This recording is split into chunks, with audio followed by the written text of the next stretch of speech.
Hello and welcome back to the Will I Like It podcast. My name is Craig, and today my guest is Renee Petersen. Good morning. Well, it's morning here in the States. Yeah, so you're in, well, maybe you can tell the listeners and the watchers where you are. Um, Hi, my name is Renee Petersen, and I am in Minnesota in the United States, just south of downtown St. Paul. Today's weather is it is 1 degree Fahrenheit. There is a wind chill of about -12, and wind chill is how you calculate how fast exposed skin will freeze. Um, I don't know exactly what those numbers are. I just know that it's chilly, but you know what? I'm dressed like a Viking, so I've got wool. Yeah, you're showing me up a little bit because you're dressed for the occasion, you're outside, you've got the fire on, and I'm here in my warm studio. It's not quite as cold. It's I think probably about 5 degrees today, something like that. But it's a bit wet and miserable outside, so I'm just in the studio. The safe Hey, bet. yes, because it's easier to cook outside when it's bright, sunny, and cold than it is to cook outside when it's rainy and gross. Because I've done that. Yeah. Yeah, I've done that many times. Um, so yeah, we're gonna do something that I've not done on the podcast before, which was actually your idea, wasn't it? So we're gonna cook a recipe from one of your books at the same time whilst we talk. Yeah. Which The cookbook is right behind me. Da-da-da. it's here too. There's one here. It's available on Amazon, so you can get it on Amazon. Um, and it's a lot of research went into this book, but I did make a couple of little mistakes. And one mistake that I made, because I'm going to admit to the mistakes, because in some of our earlier conversations, you pointed out that every day is a school day.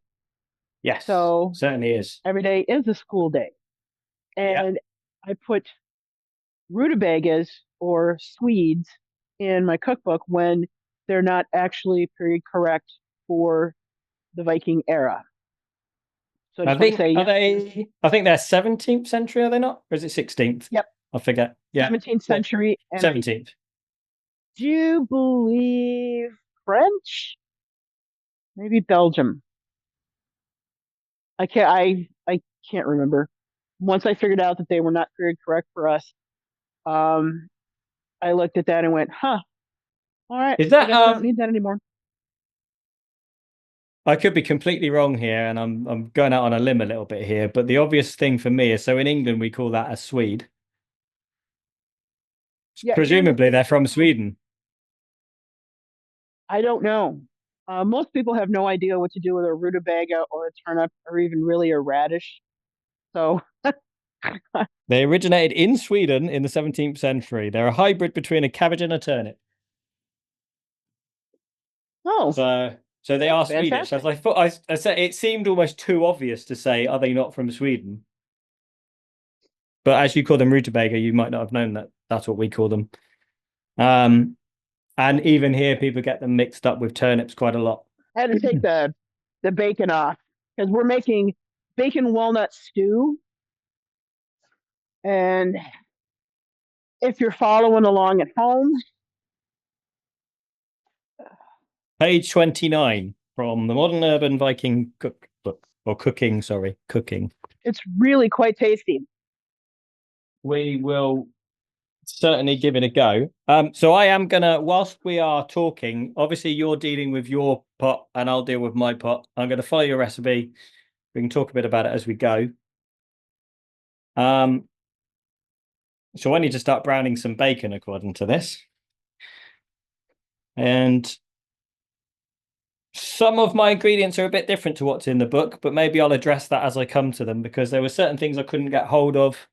So I've had to make a few adjustments, which I'm sure you agree is the way to go anyway when you're cooking anything, isn't it? Absolutely. Because a recipe, I look at that as a guideline. Um, Yeah. you you do the thing that you know, and then after you know a new thing that you've added in, it becomes something that you just keep building on it. And that's why on in the pages of my cookbook, I have a lot of white space around them so that if you need to make adjustments, if you need to make notes, that you can do that. That's definitely part of the whole process of cooking is Yeah. not necessarily to make the exact same thing every time, but to make it taste good and make it appropriate to the situation.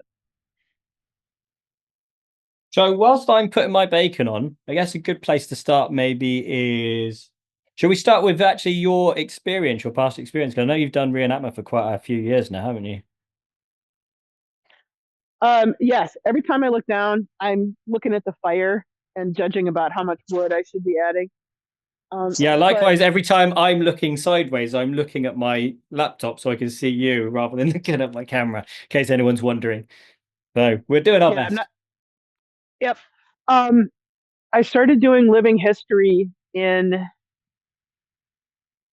19, probably about 1990 with a Scottish group um, called Clan Tartan, and we were doing the 1630s, the 30 Years' War. And Gustavus Adolphus came out of Sweden and came to Scotland and recruited a bunch of Scottish folk to go over and fight in the 30 Years' War. And I came as part of the baggage train, and my trade was cooking and herb wife. So that's where I learned outdoor fire cooking. I was a Yeah. disaster at first. The fire would go out, I would dump food in the fire. I mean, it was an utter disaster. But I finally had a lot, well, I had a lot of really good teachers, and I finally really started to get into building my trade and cooking with fire and iron. It's Yeah. Yeah, it's been a long time now, and I still love cooking with fire and iron. The cast iron that I use in my house, my everyday cast iron is from my two pieces are from my grandmother's and one piece is from my great grandmother. So Wow. sitting on my stove right now, I have probably about a 450 years worth of cast iron. Wow. Built to last though, isn't it? That's Oh, the thing with that. absolutely it is. So how did you transition from doing that period to then moving on to the Viking Age? Um, the Scottish folk in 1630 was my first foray into living history. Yeah. Uh, I love reading. I love reading. I love participating in history. I love, I guess, actually participating in the history with food and cooking. So I did the 1630s. I've done Pioneer, Minnesota, out at a place called Murphy's Landing. Here it's not, Yeah. I don't think it's called Murphy's Landing anymore. Cooking with a wood fire stove, which is a blast, by the way. War of 1812, um, French and Indian War, a little bit of Revolutionary War. And then I really started to think about my own history. My ancestors all come from very northern Germany and Denmark. And I thought, Okay. you know what? I've been digging into everybody else's history. I think I'd like to start digging into mine. Yeah. So that's where it started. Um, yeah. How long ago was that?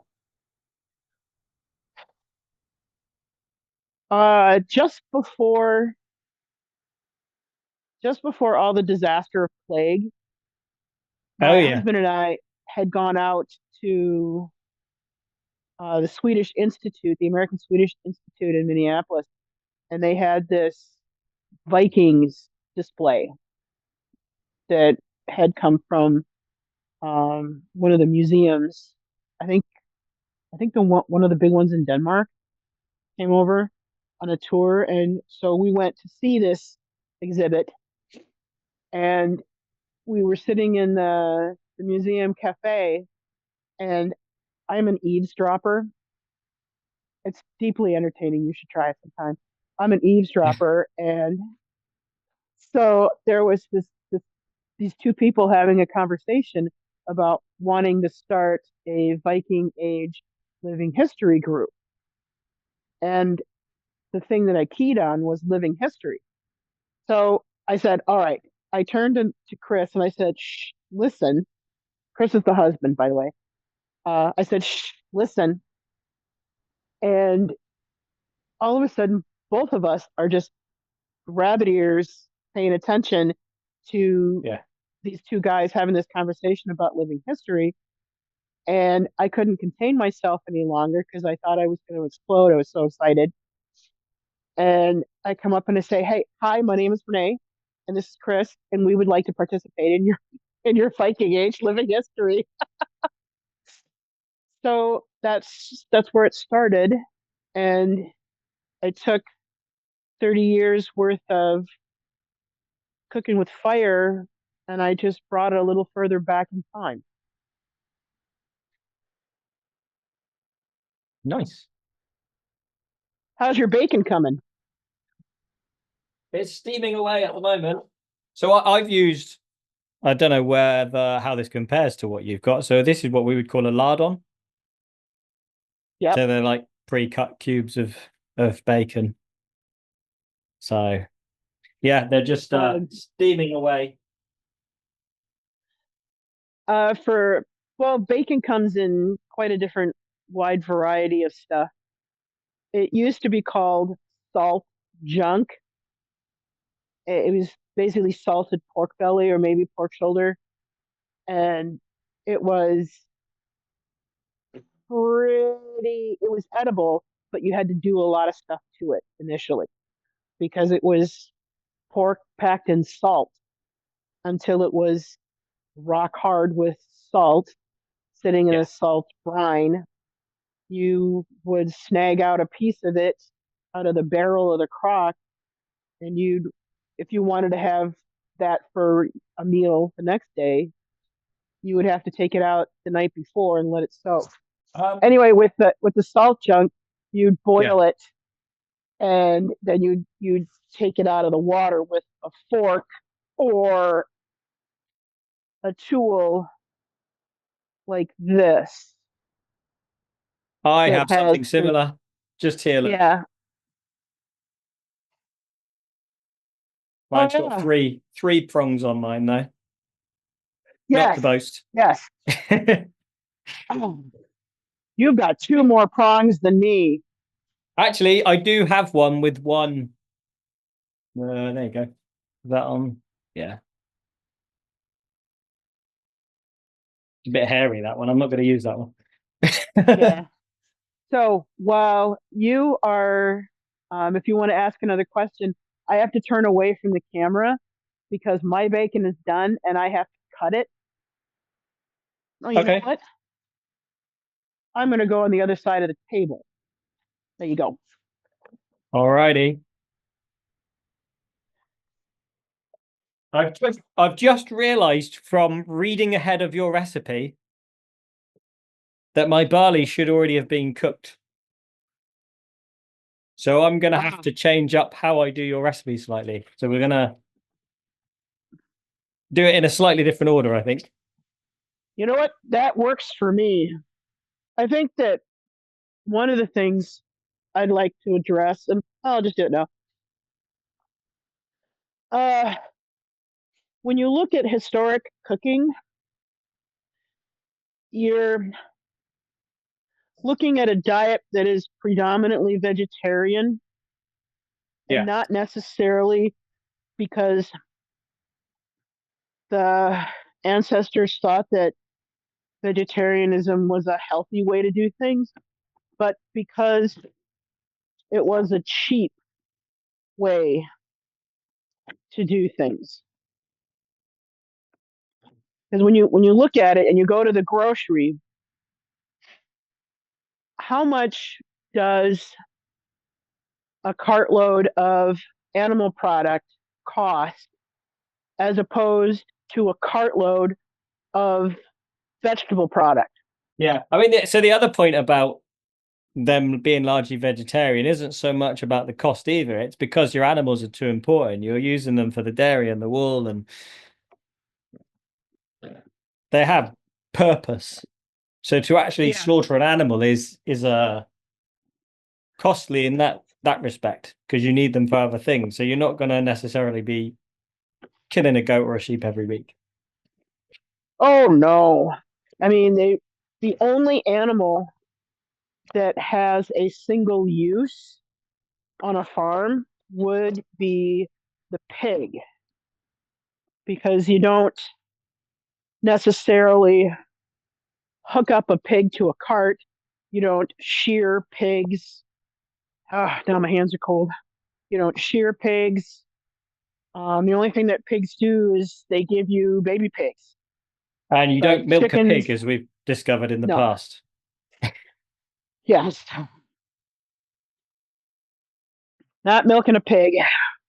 So I've got to the stage where I've browned the bacon and I am cutting up my swede or rutabaga, as you call it.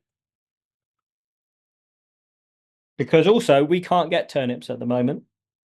So in order to use that as a root vegetable, I would have to use the swede. Alternatively, I'd have had to have switched it out and used like a parsnip or something. But this is the closest But thing to a turnip in our stores.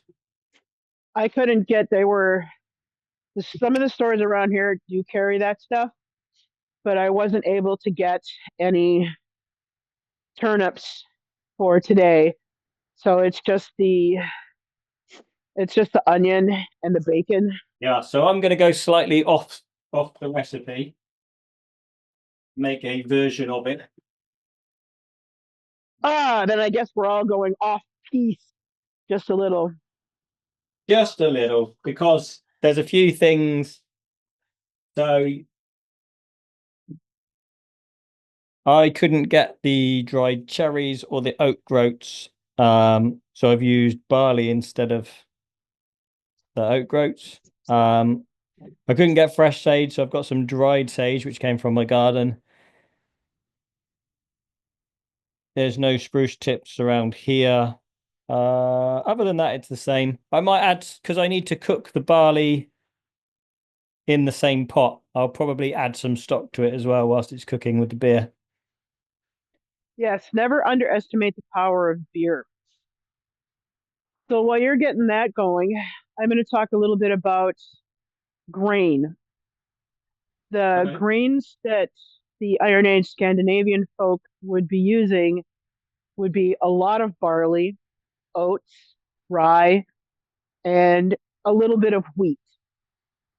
Nothing like what we experience today, partially because wheat is, it can be grown, but wheat is pretty particular about what it likes.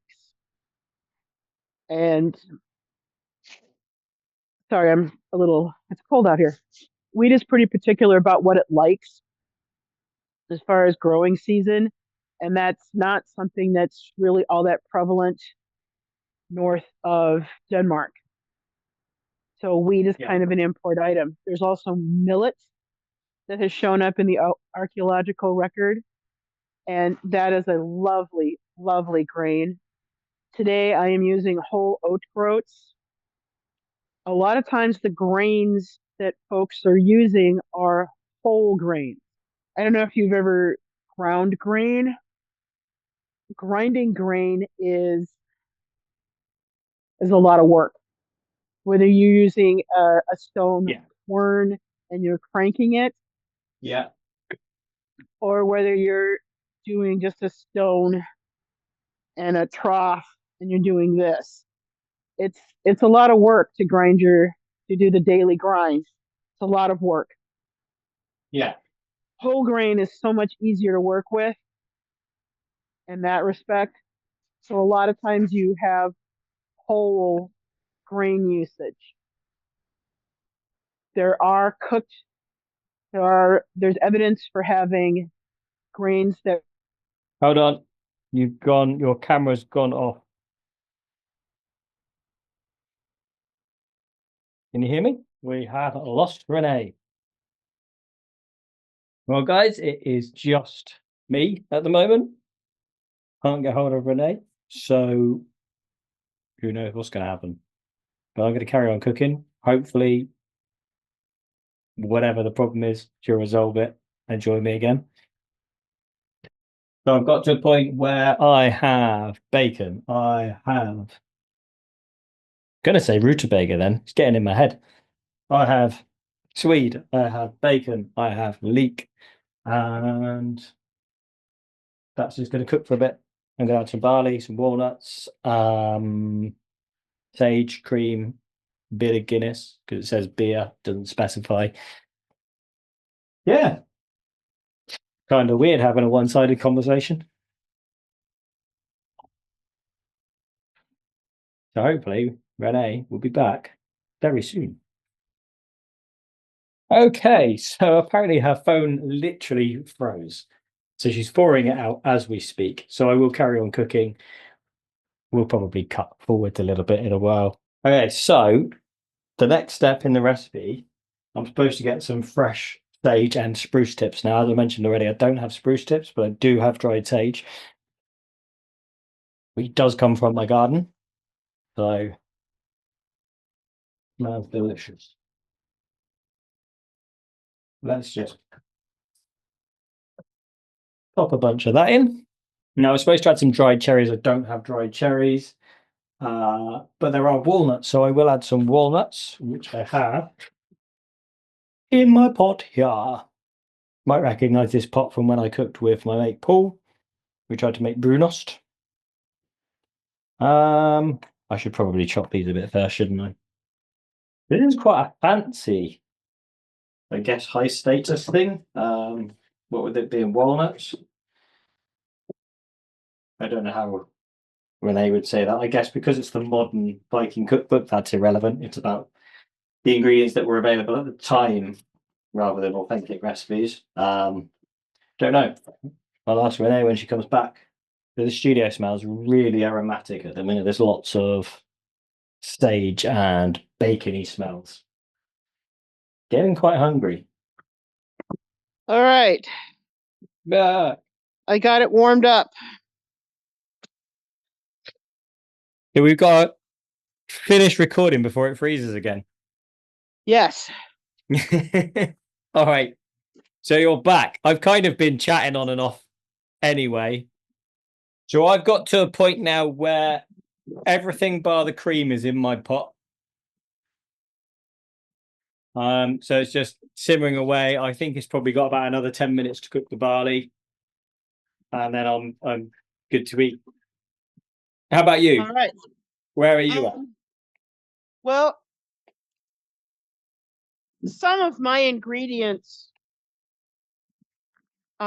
froze. Oh dear.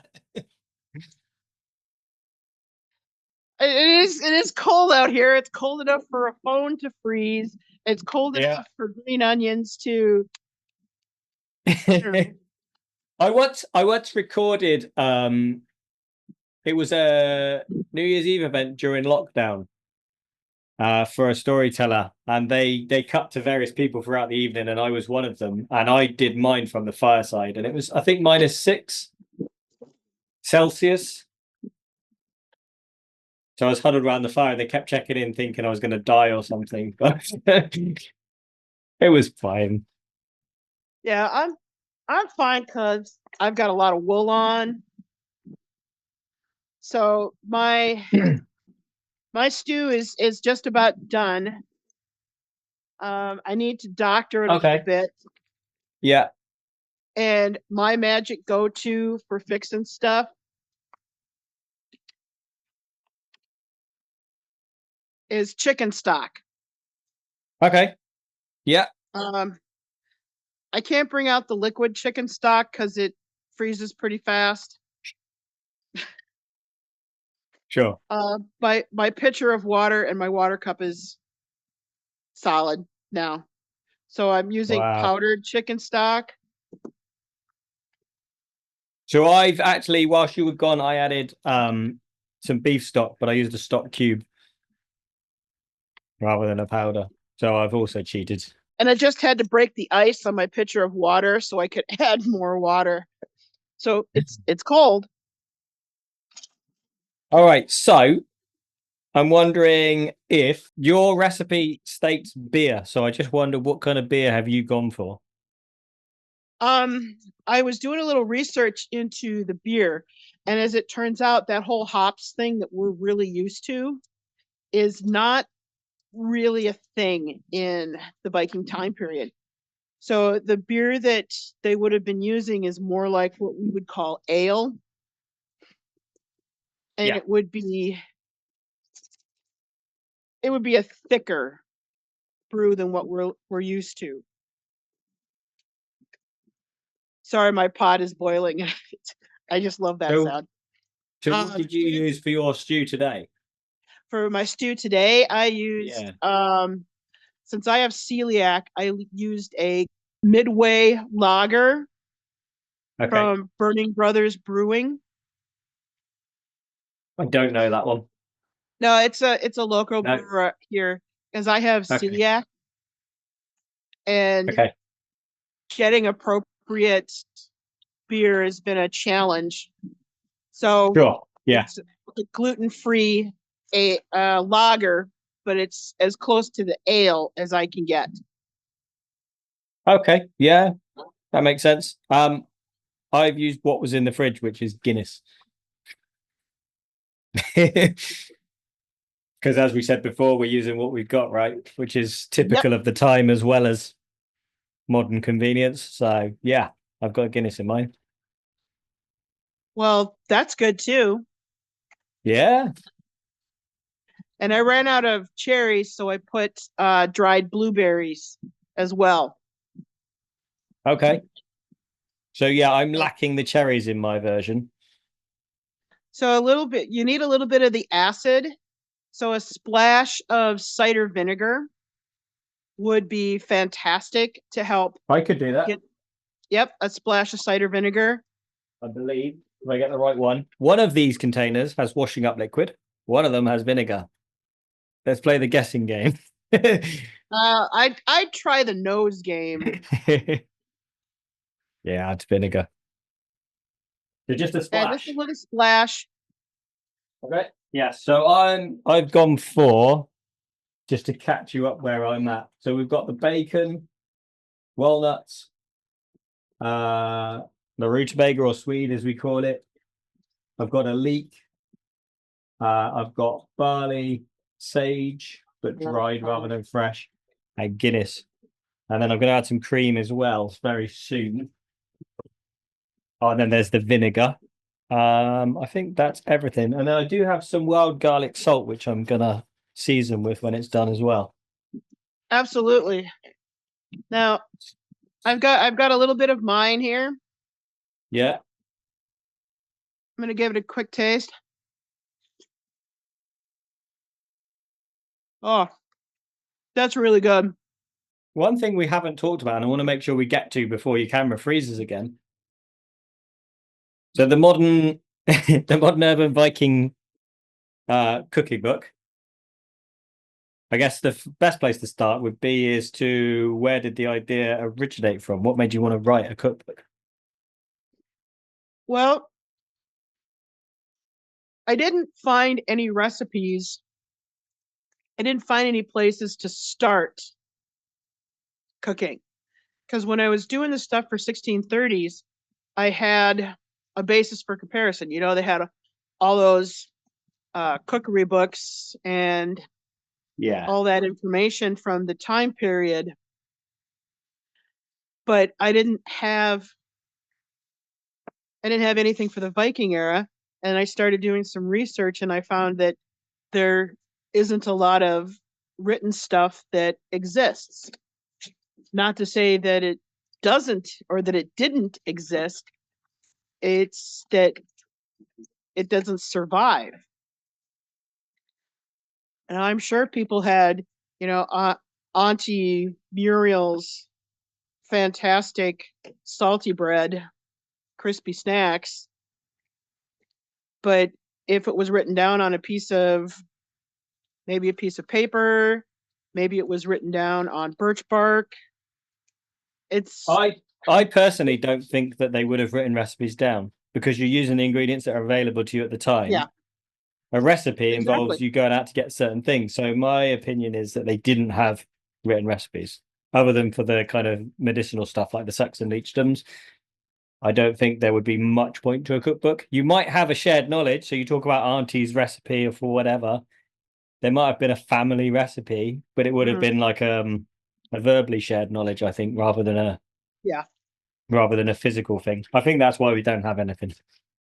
Yeah, I think there's quite a lot of that going on as well, but nothing survives. So, but one thing that I do put in my head, and this is what I learned with years and years and years of cooking, Yeah. is I have this slide ruler kind of in my head with a list of all of the ingredients that I know. I Yeah. know what they taste like raw. I know what they taste like cooked. Yeah. Um, and I can kind of let that go in my head and I come up with stuff. My brain wakes me up in the middle of the night going, I got this great idea for um, bacon walnut stew. Why don't you write this down? Yeah. So So what made you do it as a modern Viking cookbook rather than trying to take a more historical approach? because I've noticed that people like to try things in safety. Change Yeah. is hard for humans. And if you can try something in safety within something that you already know, you Yeah. know oats, onions, all of the things that's in this bacon walnut stew, Mm. you're familiar with these things. And if Yeah. you're not specifically familiar with these things, it's just a quick little search for you to figure it out. It doesn't take a lot to figure it out. So I used the modern format because that's what we are currently used to.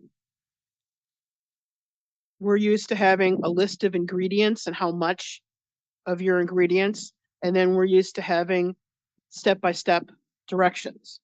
Yeah. We're used to that. So I kept that modern format in that respect. And I also included a bibliography so that folk can look stuff up and hopefully not make the same mistake that I did with rutabagas. So It's easily done. I think it was off camera that I mentioned to you. I've done the same thing with certain things where there are ingredients that you kind of realize later, even if they were available, weren't quite as commonplace as you might have done in the recipes. So all of the recipes in the book are all creations of your own. They're just ingredients that you've put together and played around with. yep. Well, and the nice thing about having 30 years of experience cooking outside or doing historic cooking enables Yeah. me to draw on this huge toolbox Sure. and my own personal head bibliography so that I can figure out, yes, yes, yes, this is all available. And then because I know the ratio of putting things in, Mm. putting things together, makes it easier for me to deal with in my head so that the flavors can go from my head to the pot to the plate. Yeah. Right. I'm going to give this a little taste because I want to see if my barley's cooked. It should be about done. Right. I am good to eat, I think. It's a little bit hot. All right. I'm going to put some little bit of wild garlic salt on here. I'll tell you what, if I use my other device, I can show you what we're looking like. So there's my pot there. That looks beautiful. And there is the bowl. It's one of my favorite bowls. Love it. Got a nice little carry handle just there. Look. Shall we like clink our spoons or something? Isn't that a All right. Clink. clink? There you go. Bon appetit. Mm. Oh, I think barley is one of the underrated grains. I know you use oats for yours, but we use barley often in place of risotto rice because it's much easier to cook.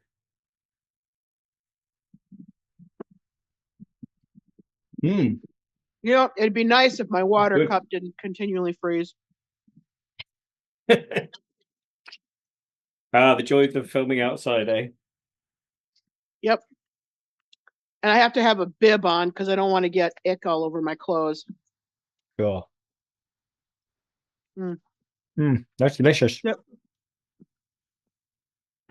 There is something so magnificent about eating something like this, particularly outside. Yeah.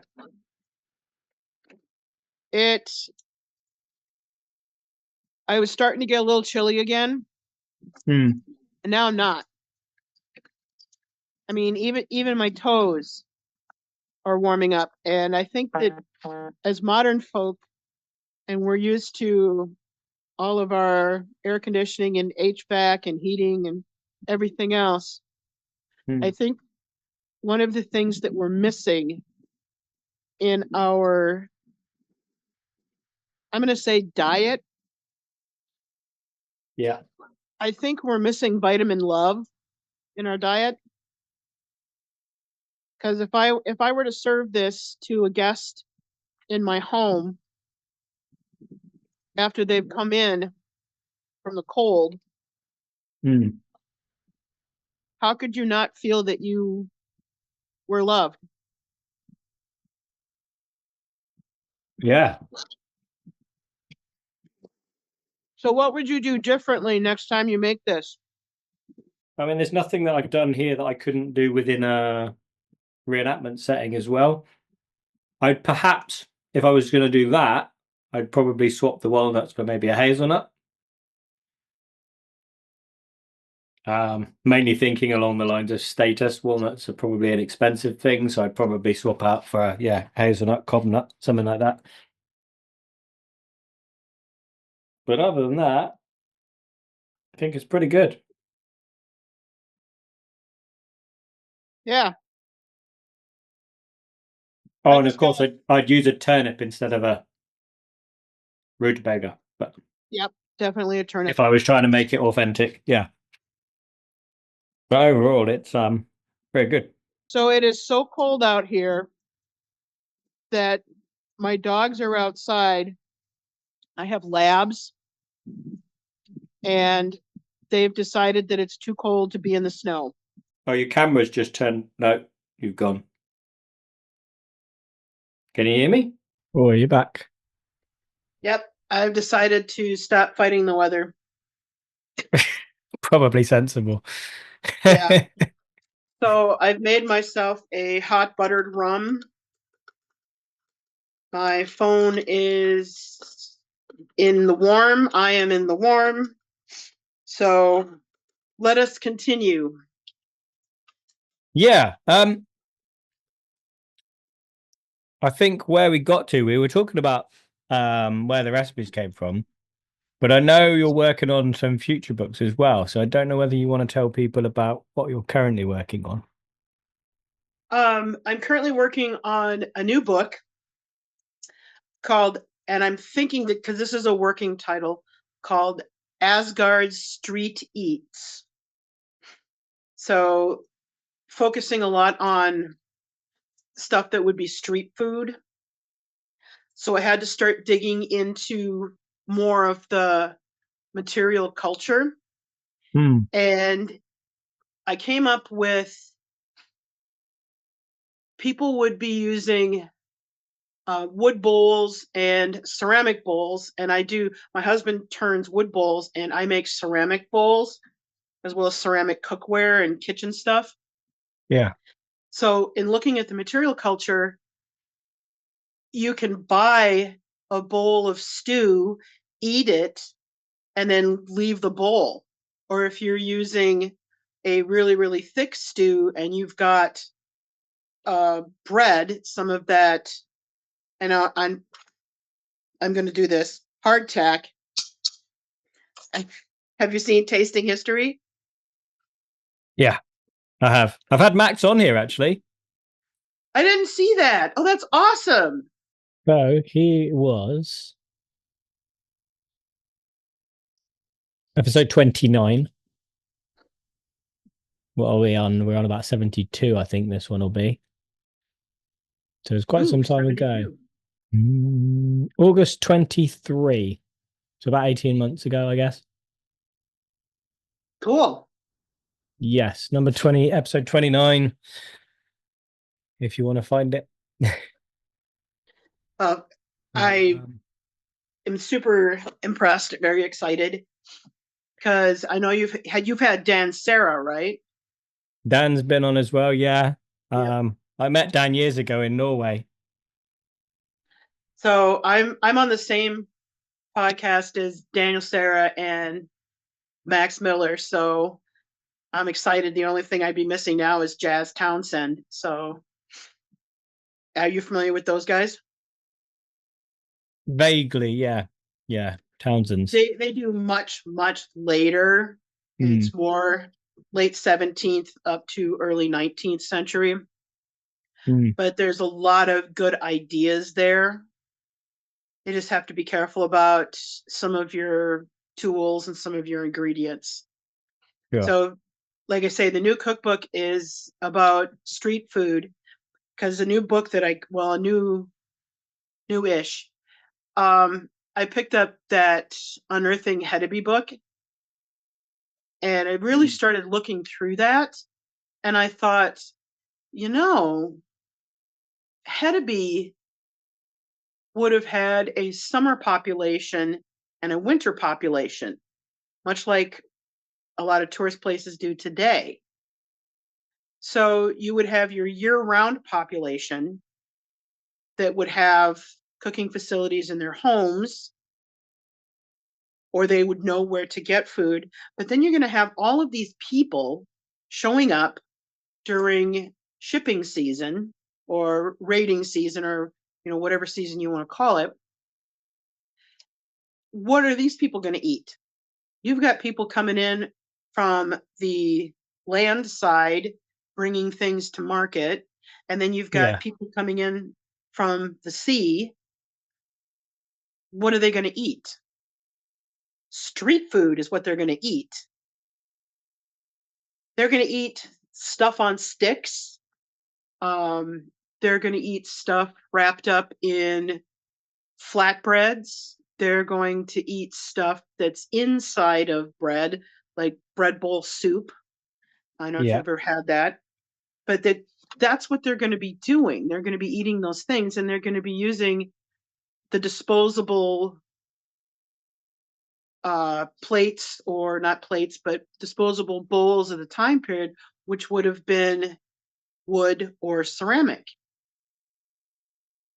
And you can make tons. I make my own ceramics, and if you're just making, you can make hundreds of pieces, lots of pieces of ceramics and lots of wood bowls if you're using soft wood. Hmm. And you can just, when you're done, you just pitch them or you give them back. Because why would you want to carry around a bunch of extra stuff if you're traveling? So, kind of focusing on street foods. Can I share a recipe with you? Yeah, absolutely. Um, I made this a couple weeks ago, and this was really, really good. Roasted carrot and onion soup. This makes quite a lot of soup, actually. 2 pounds of carrots, a pound of onions, 2 pounds of beef marrow bones. You'll need 2 tablespoons of butter, couple 3-inch pieces of dried out hard cheese rind. I used Parmesan. We'll talk about cheese in a minute. Some smoked salt, summer savory, 2 sprigs of fresh thyme, and a cup of heavy cream. And what you'll do with the carrots and the onions is you'll chop them coarsely, spread them on a sheet pan, and bake them. You're going to roast them along with the marrow bones. They're all going to be in the same roasting situation.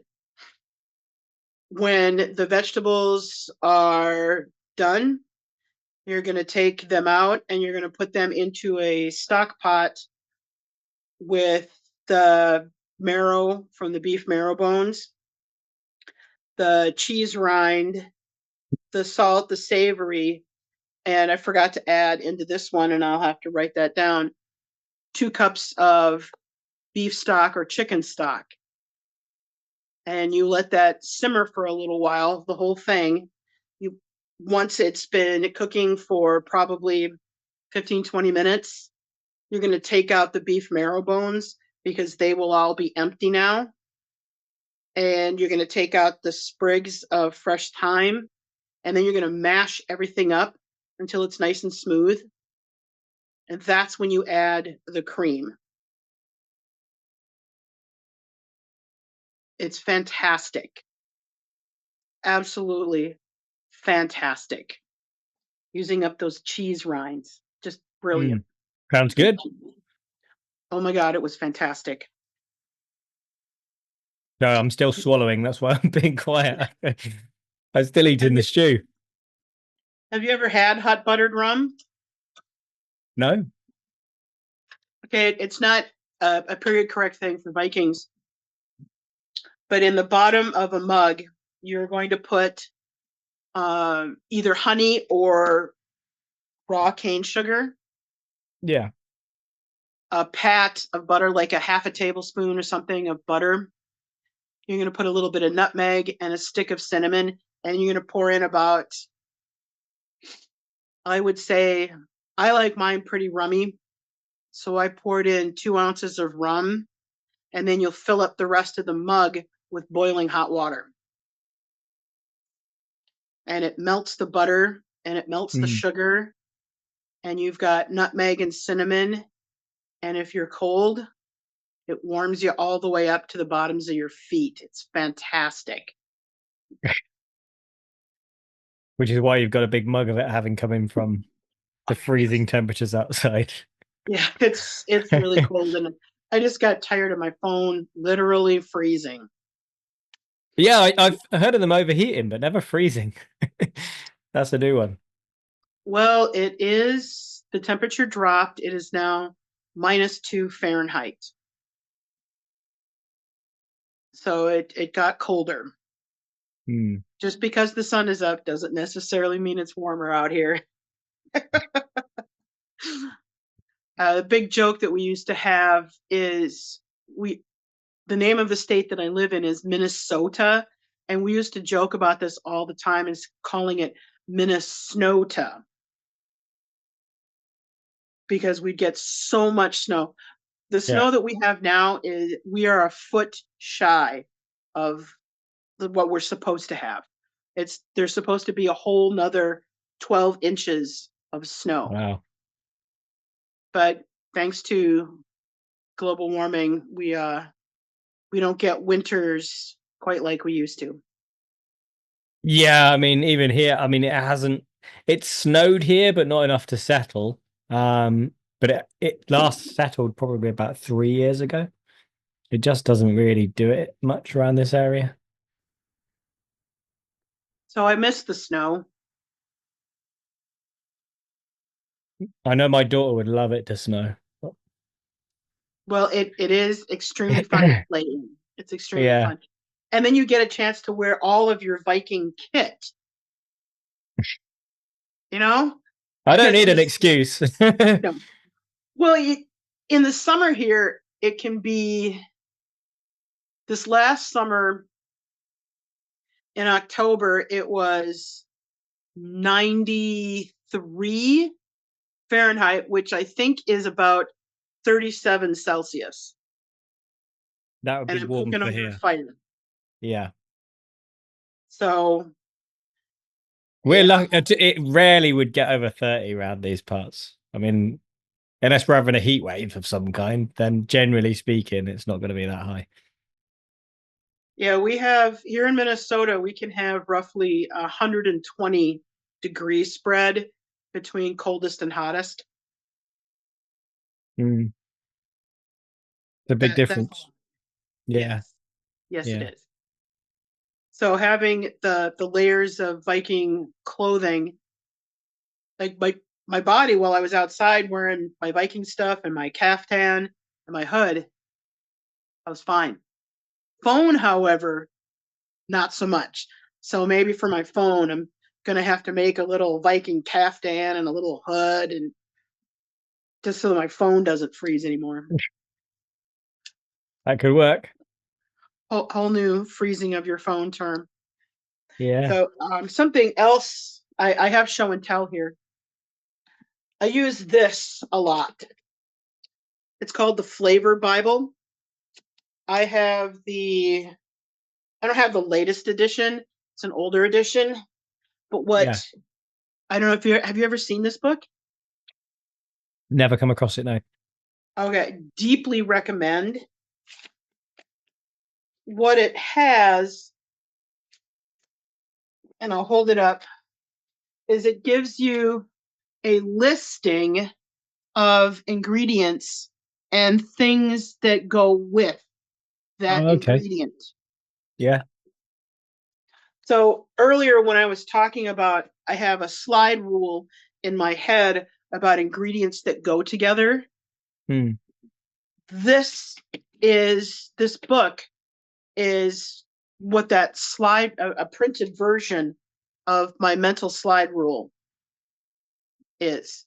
And being able to find flavor combinations that are period correct, that are outside of my experience, this book has been really, really helpful in Yeah. finding things that are different, because we're familiar with dill, we're familiar with marjoram and sage, thyme, but not necessarily so much summer savory. And what goes with those things? What goes with juniper? So having a resource like this is very helpful in Yeah. finding the flavor combinations. I don't. Have you ever eaten marigold, the flower? No. I mean, I used what do you call them? Calendula, which is a kind of marigold, isn't it? Yeah, I've same family. used it for making tea, but I've never just straight up eaten it. Marigold or calendula goes very well with carrots and sweet onions, as well as green onions and leeks. So Mm. that if you were to do a quick little fry up with the calendula, a little bit of salt, onions, green onions, leeks, and carrots, Mm. that would be fantastic. And if you were to toss in a little bit of grain with it, it would be, you would stretch it out. And depending on what kind of grain, you would be adding in some carbohydrate and some protein. Mm. Yeah, I grow calendula in the summer, so I'll have to try it then because it's not something I'd be able to get at the moment. But I might have Yeah, I harvest a possibly I've bunch. got some. Yeah, I might have some dried stuff maybe in the cupboard that I would have had for tea. It's probably hiding in the back of the cupboard somewhere. But that would Yeah, be the flowers rather than the leaf. So are you talking yeah, about? You're yep, the talking about flowers flower. and petals. Yeah. So I Absolutely. think And you can then, eat the leaves too, can't you? yeah, the whole plant's edible. Yeah. And I've been looking into, and this is something I've just been doing for most of my life, is the idea of food as medicine. Because modern folk are not used to thinking in terms of this food can do something for me other than fill my belly. And I'm trying to change my own thinking with this, Yeah. because not only is this book about flavors, it's also a little bit about food as medicine, if you wanted to look at it that way. Because I have plenty of books in my office on herbology and using food as medicine, and I've read all of Mm. them. Gerard's Herbal is absolutely fantastic. Have you read that one? Nope, don't know it. Okay, that's an old one. Gerard's Herbal is a very old book. It's been in and out of print, I don't know, 600 years, something like that. Yeah. Wow. So it's an old book. Reading some of those things and getting an idea that what you're putting into your mouth isn't just about nutrition. Mm. It's about making sure that your system functions appropriately. Eating things in season when they have the greatest amount of nutrients that are available. Those are all things that I've been trying to do in my own life on a personal level, so that I can bring that into the new book and new Yeah. recipes, so that not only does it taste good, but it gives you the nutrition, it gives you the medicinal value. But the other thing that I keep thinking about putting into my food is vitamin love, vitamin L, to try and get that in there Yeah. so that you are fully nourished. Does that make sense? Yeah, absolutely. Yeah. I think it's something, again, like you talk about seasonal eating. I mean, that's something that they would have historically had to do, but I think it's something that would be better for us as a species, if you like, as humans. I think we're too used to these things being available all year round. And I think if we ate more seasonally and more varied and a little bit less meat, so you're not eating meat every day, I think overall we'd probably be healthier. Yeah. And when you look at the historic record, yes, there was a lot of meat consumed,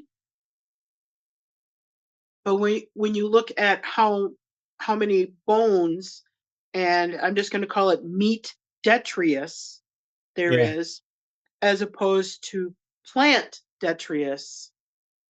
It's for most of human history, we have been eating mostly vegetative matter, Mm. grains, seeds, nuts, fruits, veg, roots. That's what we've been eating. And not only have we been eating it from the land, but we've been eating it from the sea as well. Mm. And so don't discount that. The new cookbook also has quite a bit of sea vegetables in there. I've been working with red sea cabbage, which is really fantastic, by the way. Red sea cabbage. There's a couple other seaweeds that I've been working with to try and come up with different textures and flavors. I made a fish, see if it's in here, a fish stew. So when I'm on site and I'm cooking, I can't have notebooks like this. Yeah. So I have a book like this Nice. with thick Yeah. paper. So I know I have it in here, and I'm going to share that recipe with you as well. This paper is linen. Oh, fava beans and green peas. So underestimated. So underestimated. Cream of salmon soup. It's got, I haven't made this particular one yet. Sorry, the weird sounds you hear in the background Your dogs. are the dogs, and they see a SQUIRREL outside, and they want it. Anyway, so cream of salmon soup. It's got salmon, yellow onions, shallots. Now, if you're looking for a peppery flavor, shallots and summer savory do fantastic for replacing that pepper flavor that we really like. I'm going to use butter in this recipe.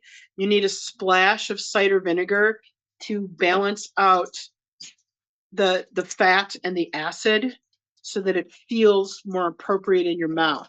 So there is quite a lot of science that's going into this. Stock, cream, carrots, coriander, and red sea cabbage. And the red sea cabbage, you don't need to add a lot of salt when you put the sea cabbage in, because the cabbage just will disintegrate into the stock. Mm. And it's beautiful. It's got this beautiful, beautiful kind of umami sort of flavor.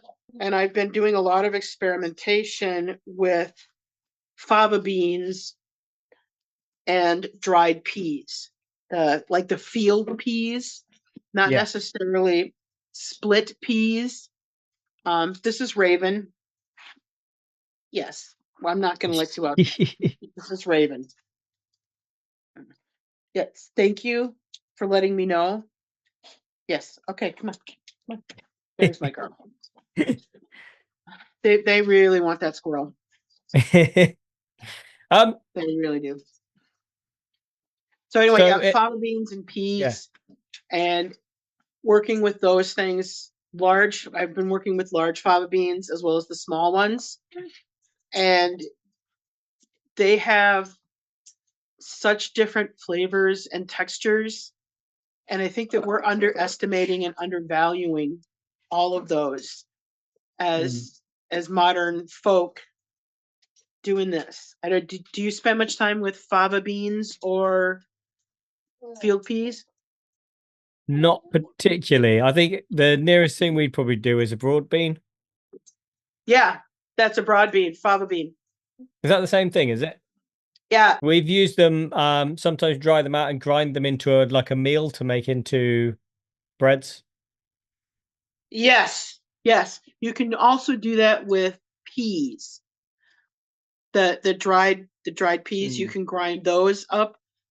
I think what works better though is if you cook them until they're mush.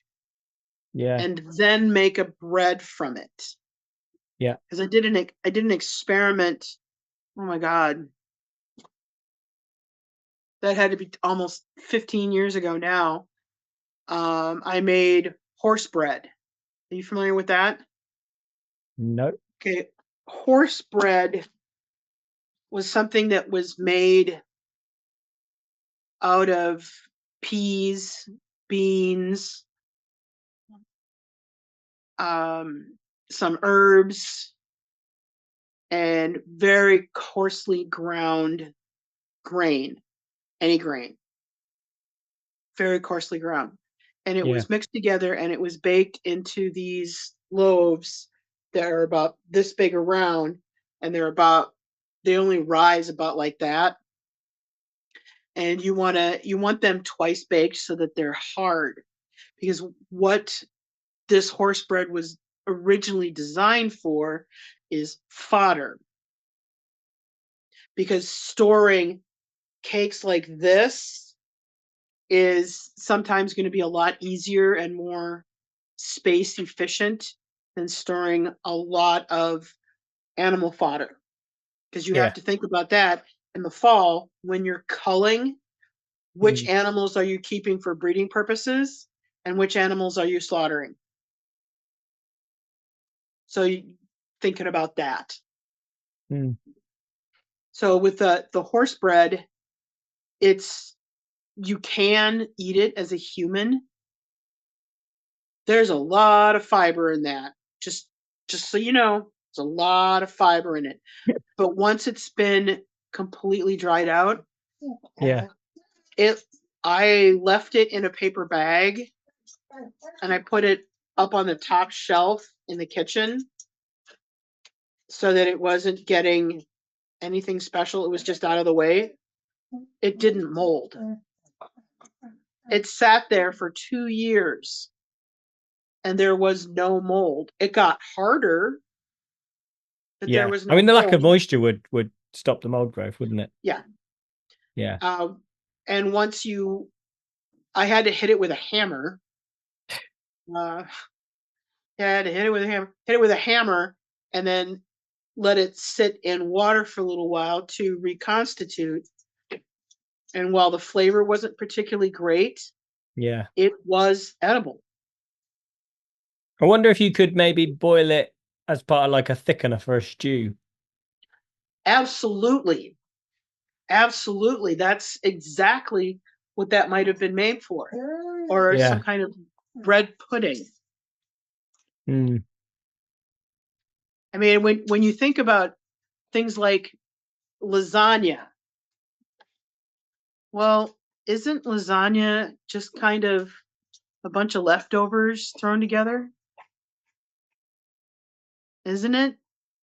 Mm.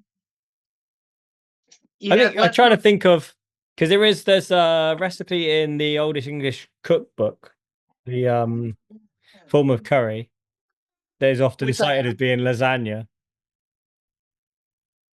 which is basically the layered dish. I think even again, I think Max Miller, I think might have done it on Taste and History at one point. Where it doesn't really Yes, resemble what we call a lasagna, but it's probably one of the earliest forms of a layered dish.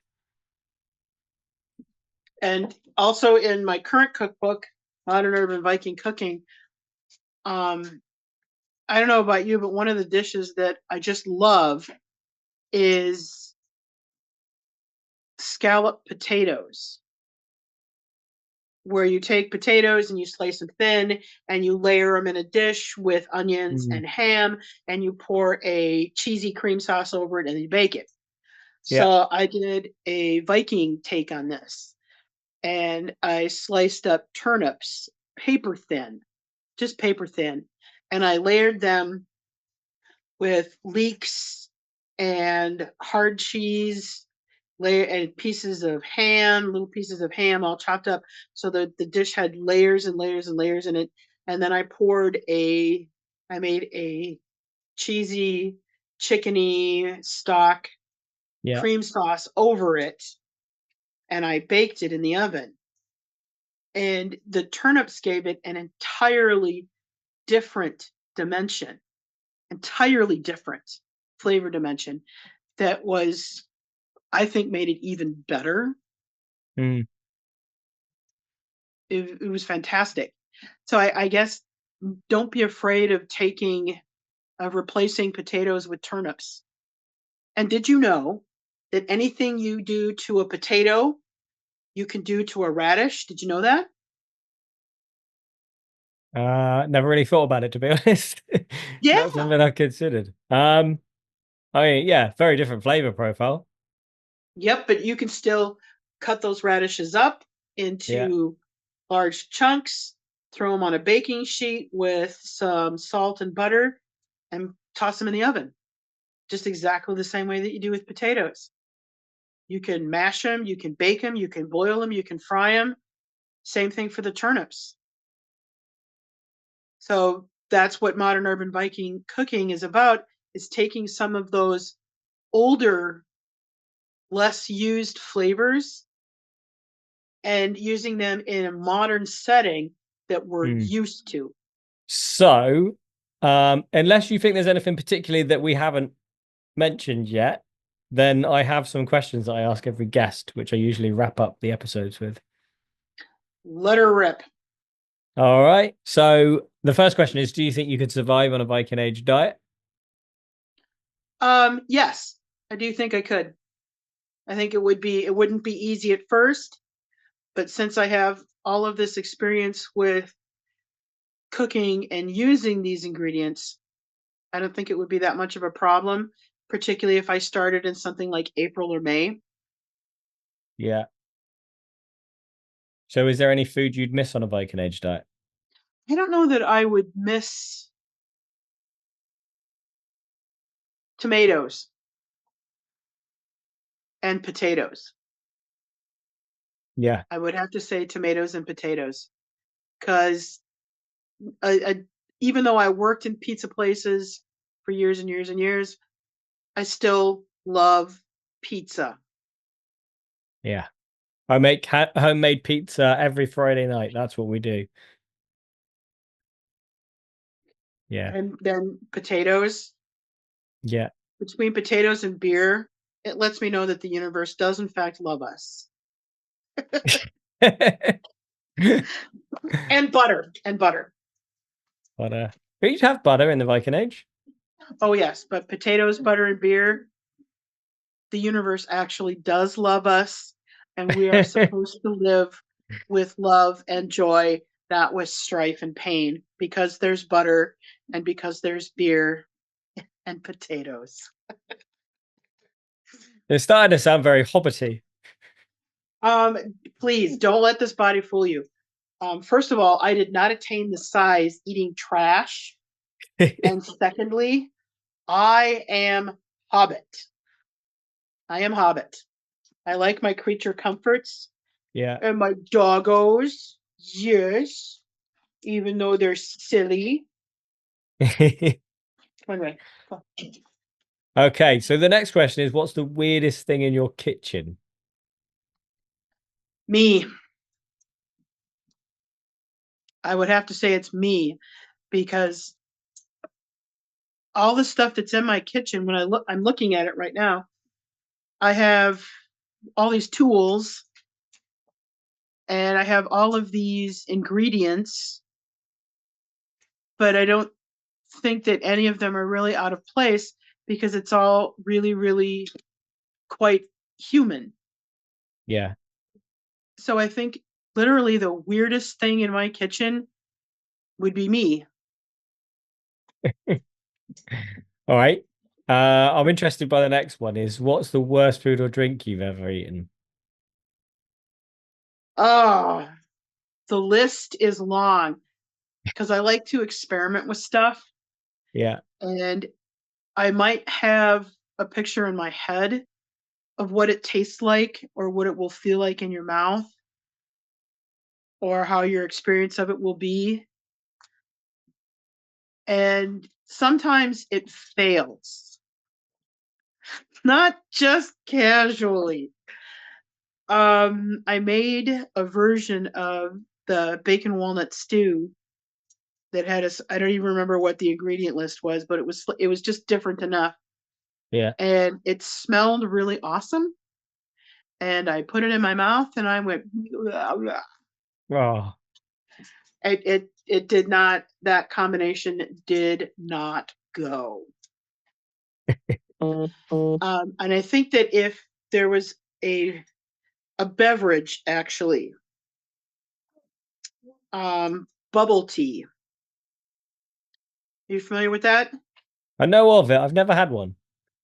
All right, the flavor of bubble tea is is really nice. I like the flavor, but those big things, pearls, tapioca pearls, whatever they're all called, but those big bubble things in the Yeah. bottom, no, nope, nope, Just no. nope, nope, no. Also okra, no, just Oh, no. I've never tried it because we don't, as far as I know, I've not been able to buy it here, but I bought some seeds and I tried to grow it, but I never got to the point where it would fruit. It would always grow into a smallish plant, but it would never actually fruit. So I've never tried it. Some folk would say that you're truly missing out. I, however, no, I don't think you're missing out. Um, Plenty of people love it, Mm, and I think that if you want a really thick gumbo,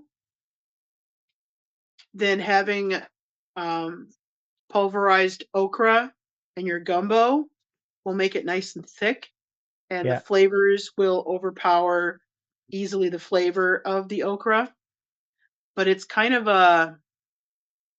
slimy. Yeah. I'm a Yeah, texture person, so I don't think I'd like that. yeah, it's Mm, solidly a texture thing in many occasions for me. yeah. All right. What's the most memorable meal you've ever had?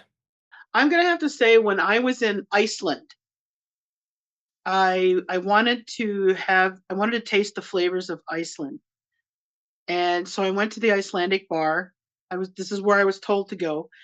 And so I sat down at the bar and I told the bartender what I wanted to do. And she goes, "Yeah, you want to get the sampler plate or whatever the equivalency was of that." Yeah. So on this sampler plate, there was a slice of toast that was gluten free for me, that had some really excellent lamb on it. That not a problem. No, that disappeared very quick. There was another piece of toast that had thinly sliced salmon and some roe. No, not a problem. That disappeared really quick. There was dried fish jerky that Yeah. disappeared really quick. Um, then there was the raw fermented shark.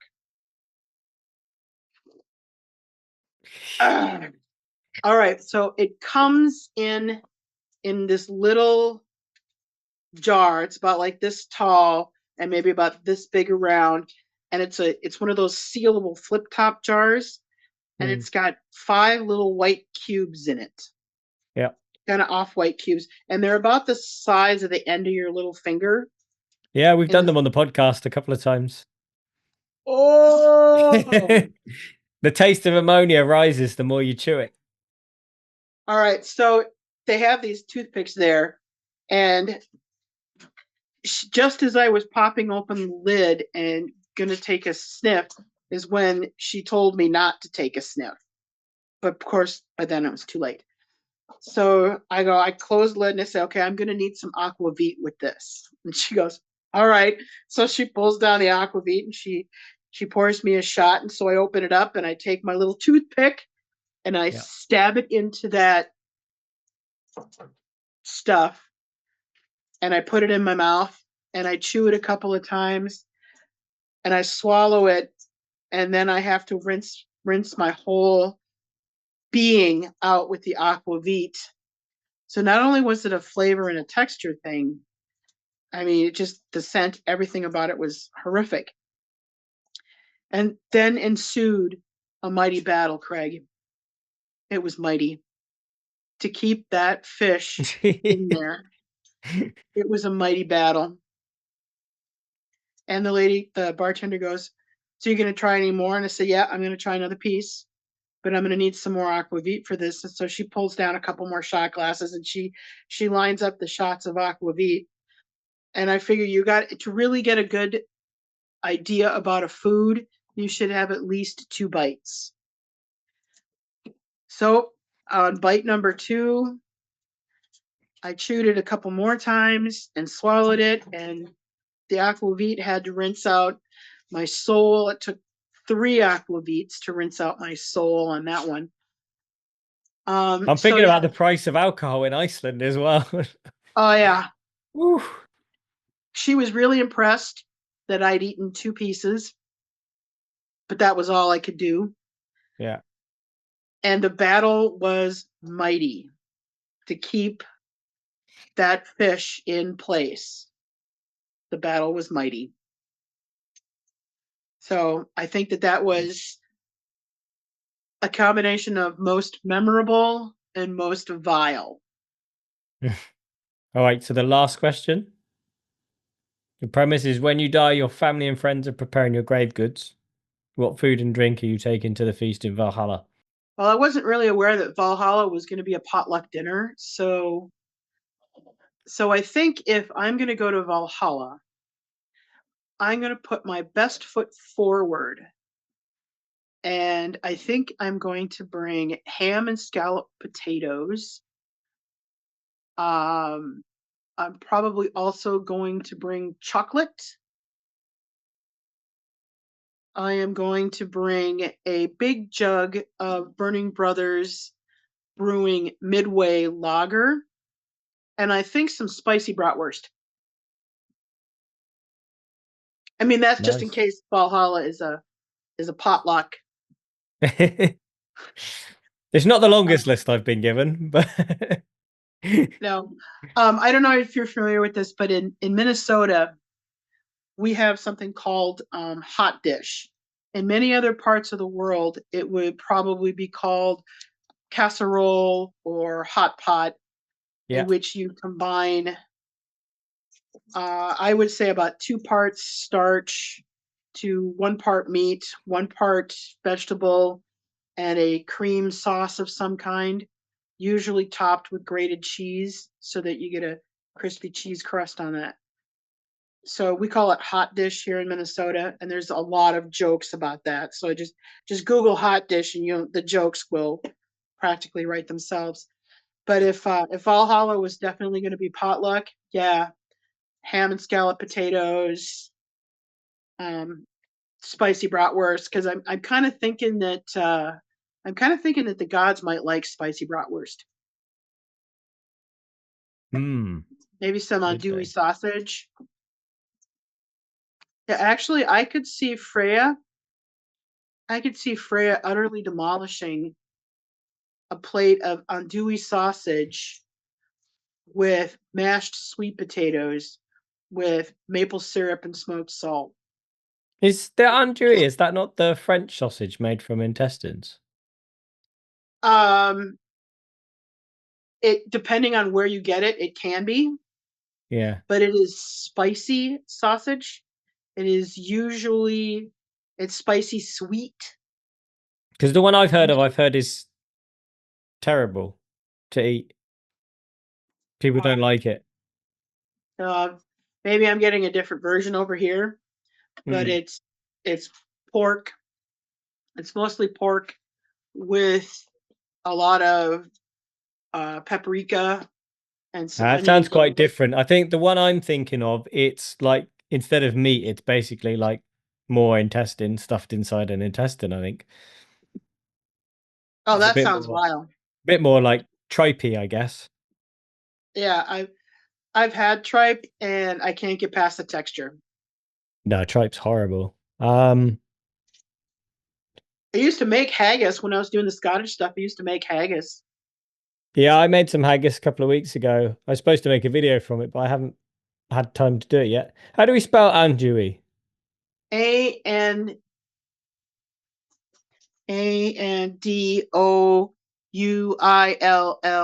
I do believe, because it's French. Yeah, I'm just seeing if it is the right. I think I might be thinking of something else. No, so it's traditionally made with the entire digestive tract of a pig, including the stomach, small intestine, and large intestine. Then we have maybe it's a different version of that over Um, here. So maybe instead of spicy andouille sausage, we will go with spicy chipotle sausage. I like anything like these dried cured sausages and salamis and anything like that. Like I have to not eat them because once I buy one, And it's like it says right on the package that serving size is so many slices or so many ounces or grams. But seriously, a really Mm, good piece of smoked sausage. yeah. No, the serving size is yes. Yeah. Sopressata is one of my favorites. Have you ever had sopressata? No. It's an Italian sausage. It's very very fatty. And you can only stand a few pieces at a time because it is extremely rich. But it has such an awesome flavor and such a great texture. It's Yeah. You know what? Yep. I'm going to bring sopressata to Valhalla. I'm totally There's bringing just sopressata. there's a company in England called Marsh Pig, and they make a fennel salami, which is just divine. Ooh, Yeah, really nice. But that again, I sounds. can't buy it too often because I do end up just eating it. Yep. There was a market in St. Paul, just off of downtown, that used to sell salami and sausages in the old way. This was years and years and years ago, where they were hanging from a bar above the cash register, and when you said, "I'll take a pepperoni," and they would reach up and they would cut it down and Yeah, weigh it, and then you would walk out of there with this pepperoni stick that was like this long, and it still had all the white stuff, the mold, and yeah. the string netting around it. Oh, oh my gracious, Craig. Oh man, that was good. Yeah. So all the sausage is what we're saying to Valhalla. Yep, we're gonna bring sausage to Valhalla. Scallop potatoes, sweet potatoes, and sausage. It's coming to Valhalla. Brilliant. So I guess it's probably worth saying, where can people find your book again, just to remind people? Modern Urban Viking Cooking is currently available on Amazon. The new book should, I'm hoping, because I'm still typing on it, the new book should be available probably late this summer, but definitely in time for the holiday season, if that's your bag for that sort of Yeah. thing. Is there anywhere people can find you online? Do you want people to follow you or not? Not everybody does. I do. I have a Facebook page, Modern Urban Viking Cooking, and I have, or not a Facebook page, Modern Urban Viking Cooking, and my website, Modern Urban Viking Cooking. So please come and follow. I'm doing a class, outdoor cooking, next weekend. Next Saturday is a beer cheese stew. Hopefully, I'll be able to get turnips for that one.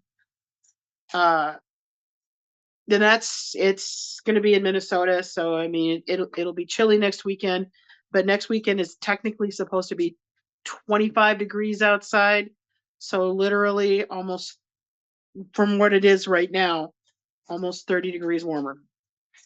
That's insane. Yes, yes, it That's is. such a fluctuation. I thought it changed a lot here, but not that much. Well, the nice thing about cooking outside in this weather is you don't necessarily have to worry about food safety because it's going to stay cold. Yeah, it's a lot I have easier. a piece of butter out there on my table that I'm pretty sure I can pound a nail into a board with right about now. All right. Well, thank you for coming on the show today. It's been a lot Oh, of fun. thank you for having me. And yeah, thank you everyone for watching and listening. And I'll see you all next time. Goodbye. See ya. Have a great day.